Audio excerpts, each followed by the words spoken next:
muito a presença de todos vocês aqui no último dia do nosso encontro.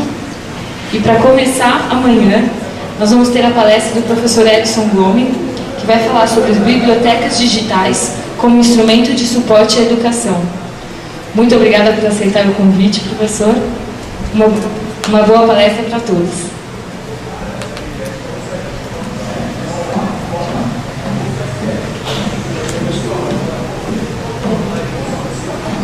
Bom, um pequeno atraso, estou começando. Em primeiro lugar, bom dia para todos. Obrigado por estarem presentes aqui na palestra. Sempre uma honra poder contar algumas histórias aí para o pessoal interessado. Fiquei sabendo também que tem a transmissão aí pela internet, então aproveito aí para desejar um bom dia para todos que estão participando, né, assistindo à distância também. Bom, o tema que pediram para eu contar alguma coisa, alguns conceitos, né, foi esse aqui: bibliotecas digitais como instrumento de suporte à educação. Por que vim falar de bibliotecas digitais? Creio que principalmente pelo fato de, nos últimos 3 anos praticamente, estar fortemente envolvido aqui no processo de construção de uma biblioteca digital, que é a Biblioteca Brasiliana Digital da Universidade de São Paulo. Provavelmente, talvez vocês tenham tido a oportunidade de ouvir falar um pouco sobre esse projeto, né? Houve várias matérias na mídia, né, nos jornais, TV, do processo de digitalização do acervo da Biblioteca Brasiliana Gita e José Mindre. Então, a Universidade de São Paulo recebeu uma doação expressiva, né, um acervo importante de livros, né, dentro desse tema brasiliano. Essa coleção está indo para a Universidade de São Paulo, mas para que ela não fique restrita, né, a 4 paredes, iniciou-se esse projeto de digitalização e desde junho de 2009, então todos têm acesso, né, aberto pela internet ao acervo que já foi digitalizado.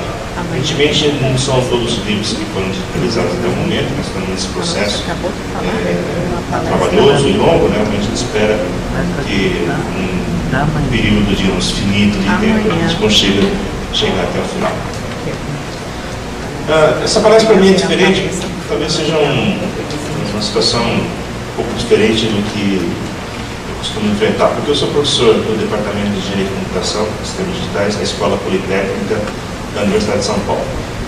Então, meu dia a dia é extremamente técnico, né, dentro da área de engenharia de computação, e aqui eu sei que o público é um pouco diferente.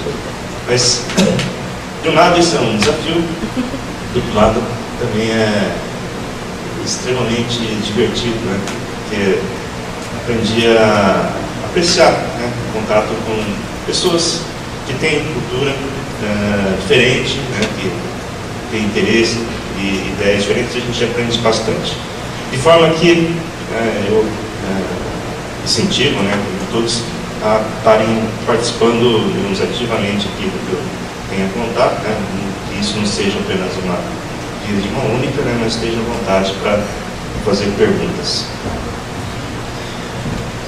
Deixa eu fazer uma enquete aqui, então. Bom, quantos são professores aqui? Puxa, a maioria, que ótimo. Então, somos colegas, né? Apesar de professores de assuntos diferentes, né? Mas somos professores. Quantos aqui são fãs de tecnologia, principalmente um aspecto importante que é a web? E quantos aqui já usam fortemente a tecnologia e a internet? E quantos aqui já são especialistas no assunto? Eu também não sou. Tá certo? Bom, e quantos aqui realmente já usam, né, a tecnologia e a web no seu dia a dia, né, nas atividades como professor? Que nem amigo, né? Vocês sentem uma dificuldade, falta de conhecimento, falta de técnicas, métodos? Então, é o que eu imaginava. Eu também tenho essa mesma dificuldade quando eu faço uso dessas tecnologias, né, na preparação de aula, na preparação de palestras. Que preparei de hoje também, evidentemente, usei fortemente o acesso que eu tenho à web, né, e principalmente nas bibliotecas digitais. Né. Evidentemente, o motivo na palestra é esse, não podia deixar de ser. Bom, vamos lá. Só na hora H, acho que vai dar. Bom, qual que é a sequência aqui da apresentação? A ideia é especular um pouco sobre o que seria uma biblioteca digital, né, e depois começar a contar um pouco sobre conceitos, né, sobre como usar uma biblioteca digital, sobre o que não é uma biblioteca digital, né, e desafios que nós temos pela frente. Aí concluímos, então, tentamos chegar a uma conclusão se isso, de fato, é uma coisa que traz algum valor agregado ou não. Claro. Bom, conforme eu disse, né, a minha grande experiência, no momento, tem sido aqui, então, na construção da Biblioteca Brasileira Digital.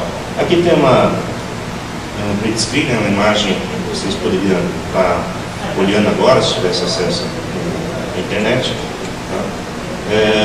Os livros, né, eles são digitalizados, versão em papel digitalizado, né, passa por todo um tratamento para chegar nessa versão que vocês veem aqui. Né? Essa aqui é uma versão que vocês podem ver pela própria tela do computador, né, do notebook, ou pelo tablet. Se vocês virem, existe uma possibilidade de se fazer download, né? Vocês recebem então um arquivo no formato PDF que está aberto, né? Vocês podem imprimir, né? Fazer cópia, no processo de cópia e colagem, e assim por diante. Bom, o que nós temos? Além dos livros, né? Nós temos mapas, imagens. Tem umas coisas interessantes, por exemplo, temos uma coleção de dicionários. Não são dicionários contemporâneos, mas são dicionários históricos, né, que foram editados ao longo do tempo. Né. Então, temos o primeiro dicionário, né, em portuguesa, né, assim por diante. Tem vários aqui. Eu já fiz brincadeiras interessantes, onde às vezes pega uma palavra, né, eu gostaria de saber como é que foi a evolução do significado ao longo dos séculos. Né. É interessante ver, né, saber a diferença do século XVIII, XIX, século XX. Tá. Dá um certo trabalho, né, porque existe de nós professores um bom tempo dedicado à pesquisa.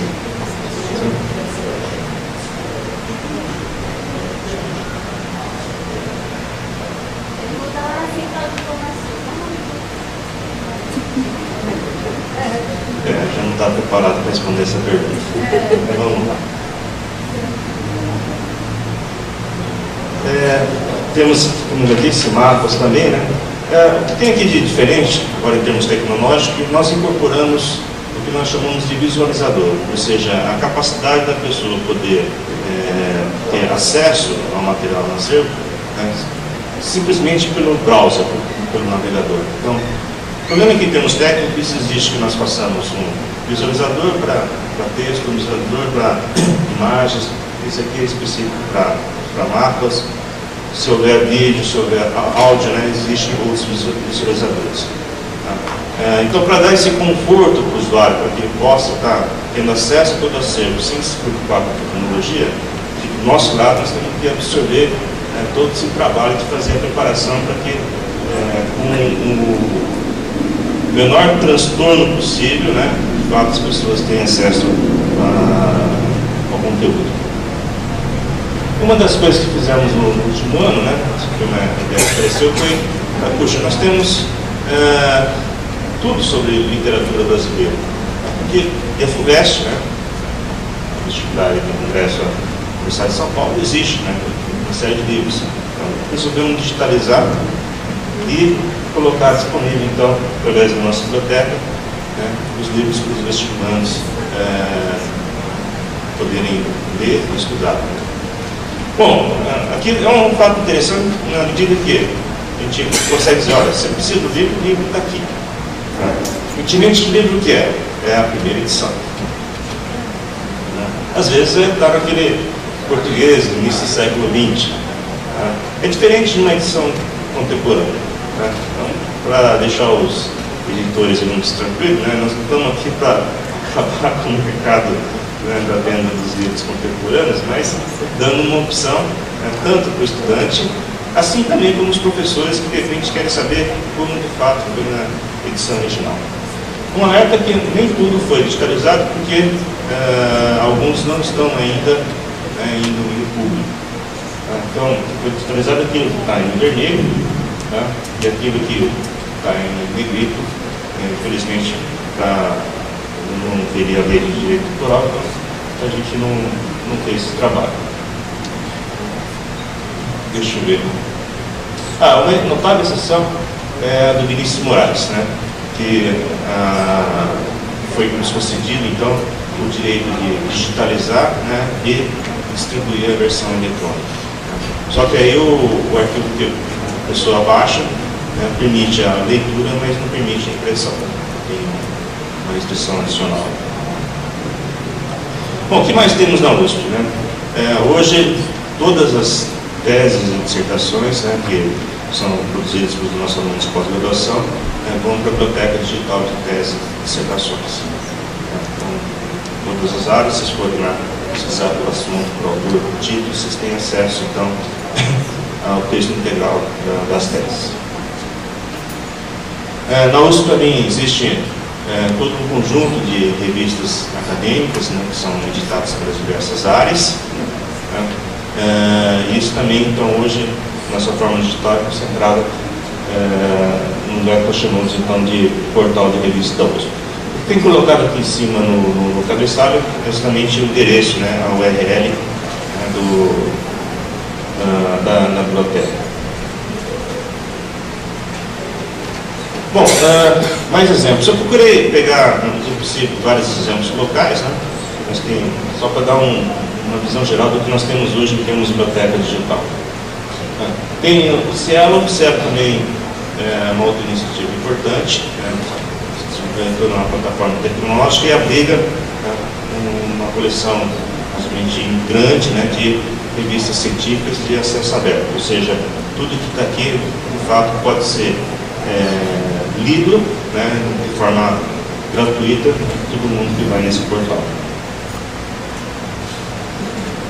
Bom, falei por enquanto aqui das bibliotecas, né, de caráter acadêmico, né, mas tem, por exemplo, bibliotecas que nascem dentro das bibliotecas tradicionais. Então, aqui o primeiro exemplo é a Library of Congress, a Biblioteca do Congresso Americano. A Biblioteca do Congresso Americano, hoje, talvez, em termos de acervo, é muito maior do mundo. Eu tive a chance de fazer uma visita a essa biblioteca, já faz 2 anos atrás, né? Mas na época eles contaram 65 milhões de livros, né, no seu acervo. Se somar as pinturas, mapas, né, e outros objetos, isso vai para 150 milhões de itens. Tá? E agora isso também, evidentemente, começaram um processo, né, é possível de digitalização e muita coisa também já está disponível, né, através da internet.